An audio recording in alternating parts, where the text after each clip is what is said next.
Hello friends, स्वागत है आप सभी का मेरे यूट्यूब चैनल सुनादृति शिवाय में। आज हम आपको बताएंगे जो स्त्रियां पति के साथ भोजन करती हैं या फिर जो पति पत्नी साथ में भोजन करते हैं उसका हमारे जीवन पर कितना बुरा प्रभाव पड़ता है।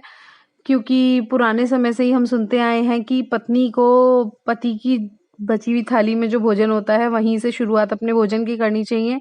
पर आजकल इन सब चीज़ों को अंधविश्वास मानकर दुनिया बहुत आगे चल रही है और कोई भी इन सब चीज़ों को नहीं मानना चाहता। पर जो शास्त्रों में लिखा है वो कहीं ना कहीं हमारे जीवन में सत्य बैठता ही है। भोजन करने से व्यक्ति को ऊर्जा प्राप्त होती है और उसी ऊर्जा के बल पर ही व्यक्ति जीवन में आगे बढ़ता है, कार्य करता है। जीवन में भोजन ही सब कुछ है। इसीलिए हमारी सनातन धर्म में मान्यताओं में भोजन करना, पूजा करना एक तरह से आवश्यक माना गया है। हिंदू सनातन संस्कृति में परिवार में भोजन करने से पूर्व भगवान की प्रार्थना भी की जाती है और भगवान को भोग भी लगाया जाता है और भोजन ग्रहण करते समय भगवान का धन्यवाद भी किया जाता है कि भगवान आपने हमें आज जो भोजन दिया है उसके लिए हम आपके शुक्रगुजार हैं। भोजन से जुड़ी भावनाओं के साथ हिंदू परिवारों में उसकी शुद्धता, सात्विकता का भी पूर्ण पालन किया जाता है। लेकिन उसके बाद भोजन करते समय भी शास्त्रों में कुछ बातें बताई गई हैं जिनका पालन करना प्रत्येक व्यक्ति के लिए बहुत आवश्यक होता है। अगर आप शास्त्रों में वर्णित नियमों का पालन नहीं करते तो आपके जीवन में बहुत सारी परेशानियां आ सकती हैं और आपको पता भी नहीं चलेगा कि किस कारण से आपके घर पर समस्याएं आ रही हैं। क्योंकि आप सोचेंगे कि मैं गलत कभी किसी से बोलता नहीं और कभी भी किसी व्यक्ति के साथ कुछ गलत करने की सोचता भी नहीं हूँ। मैं कभी झूठ भी नहीं बोलता, सत्य व्रत का पालन करता हूँ, फिर भी मेरे साथ समस्याएं क्यों आ रही हैं। तो अगर आप अपने जीवन में छोटी छोटी बातों पर ध्यान रखेंगे तो आप समझ सकेंगे कि आपके जीवन में परेशानियां क्यों आ रही हैं। क्योंकि भोजन करते समय क्या खाना चाहिए, क्या नहीं खाना चाहिए, कैसे खाना चाहिए, कैसे नहीं खाना चाहिए, प्रत्येक विषय पर हिंदू सनातन धर्म में विस्तार से बताया गया है। हिंदू सनातन धर्म के अनुसार भोजन करते समय आपको टीवी नहीं देखना चाहिए, किसी प्रकार का संगीत नहीं सुनना चाहिए और आपको भोजन करते समय बातचीत भी नहीं करनी चाहिए। भोजन करते समय हमें बोलना नहीं चाहिए। यदि आप नियम से भोजन करते हैं तो निश्चित रूप से आपके जीवन में किसी भी प्रकार की समस्या नहीं आएगी। शास्त्रों के अनुसार किसी भी व्यक्ति का झूठा खाना भी बहुत ज्यादा निषेध माना गया है। हम अक्सर बोलते हैं कि किसी का झूठा नहीं खाना चाहिए, किसी की झूठी थाली में नहीं खाना चाहिए। वो ऐसा नहीं होता कि आपको कुछ उसे खाने में बुराई है, पर उसके भी सनातन धर्म में बहुत सारे रीजन बताए गए हैं। कोई भी व्यक्ति हो, लेकिन झूठा खाने से बोलते हैं कि प्यार बढ़ता है, लेकिन ये बातें लोगों को गुमराह करने वाली हैं और शास्त्रों के अनुकूल नहीं है। आजकल पति पत्नी भी एक साथ एक थाली में भोजन करते हैं और ऐसा मान लेते हैं कि इससे दोनों के बीच प्यार बढ़ता है, लेकिन ऐसा शास्त्रों के अनुसार बिल्कुल अच्छा नहीं माना जाता।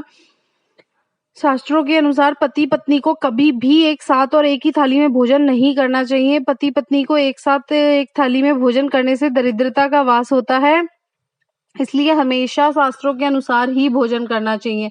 क्योंकि अगर आप शास्त्रों के नियम के अनुसार अपना जीवन जीते हैं तो निश्चित ही आपको जीवन में समस्याएं नहीं सताएंगी और आपका जीवन चिंता मुक्त होगा और आरामदायक हो जाएगा। ज्योतिष शास्त्र के अनुसार पति पत्नी को एक साथ और एक थाली में भोजन करने से प्यार बढ़ता नहीं, यह केवल एक मात्र तांत्रिक प्रक्रिया है। शास्त्रों के अनुसार व्यक्ति की कुंडली में दूसरा भाव अपनी वाणी का होता है, सुख का होता है, कलह का होता है, धन की बचत का होता है और जीवन में मिलने वाले सुखों को संबोधित करने का होता है। अगर दूसरे भाव में व्यक्ति की वाणी और भाषा पर नकारात्मक प्रभाव होता है तो आपकी भाषा में कड़वाहट का भाव आ जाता है और बहुत सारे दुष्प्रभाव आपके जीवन में देखने को मिलते हैं। यदि हम किसी का झूठा खाते हैं तो हमारे जीवन में कई तरह के बुरे प्रभाव भी पड़ते हैं, जैसे कि व्यक्ति के सुखों में कमी आने लगती है, घर परिवार में कलह बढ़ जाता है और भोग विलास में भी कमी आ जाती है। इतना ही नहीं, हम जिसका झूठा खाते हैं उसके अशुद्ध विचार, यदि वो व्यक्ति अशुद्ध विचारों वाला है, ऊपर से आपको प्यारा दिख रहा हो और अंदर से वो व्यक्ति काला है, तो उसके अशुद्ध विचार हमारे मन में घर कर जाते हैं क्योंकि हम उस व्यक्ति का झूठा खा रहे होते हैं। इसका सबसे बुरा असर हमारे धन के क्षेत्र में होता है। किसी का झूठा खाने से हमारे धन की हानि होने लगती है और किसी का झूठा खाने से हमारी जो धन एकत्रित करने की क्षमता होती है वह भी कम हो जाती है। और इतना ही नहीं, हमारे महाभारत ग्रंथ में भी सरसैया पर लेटे भीष्म पितामह ने भोजन के बारे में पांडवों को बहुत सारे ज्ञान दिए थे कि भोजन किसके साथ हमें करना चाहिए, जिससे व्यक्ति में ज्ञान बढ़ सके और किस तरह का भोजन हमारे लिए अच्छा होता है। अगर कोई व्यक्ति भोजन की थाली को लांग कर चला गया तो इस तरह के भोजन से बचना चाहिए, क्योंकि वो भोजन कीचड़ के समान हो जाता है। ऐसे थाली में लगे भोजन को ग्रहण नहीं करना चाहिए। भीष्म पितामह ने यह भी बताया कि भाइयों को हमेशा साथ में ही भोजन करना चाहिए।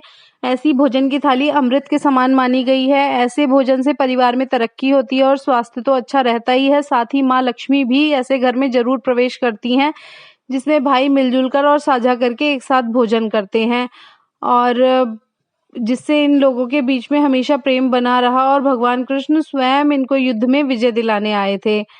और अगर भोजन से लगी थाली में किसी का पैर लग जाए या ठोकर लग जाए तो ऐसे भोजन को खाने योग्य नहीं माना जाता।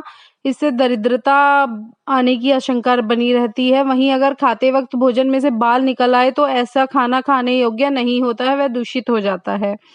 ऐसा भोजन जो व्यक्ति कर लेते हैं उनको धन की हानि का सामना करना पड़ता है। इसलिए बाल अगर आपकी थाली में आ जाता है तो वो थाली आप उठा करके किसी भी जानवर को दे सकते हैं, कुत्ते को या किसी को भी दे देते हैं, पर वो थाली हमें नहीं खानी चाहिए। और इसी में महाभारत में ही यह भी भीष्म पितामह ने यह भी बताया है कि अगर पति पत्नी साथ में एक थाली में खाना खाते हैं तो उसे भी बिल्कुल अच्छा खाना नहीं माना जाता।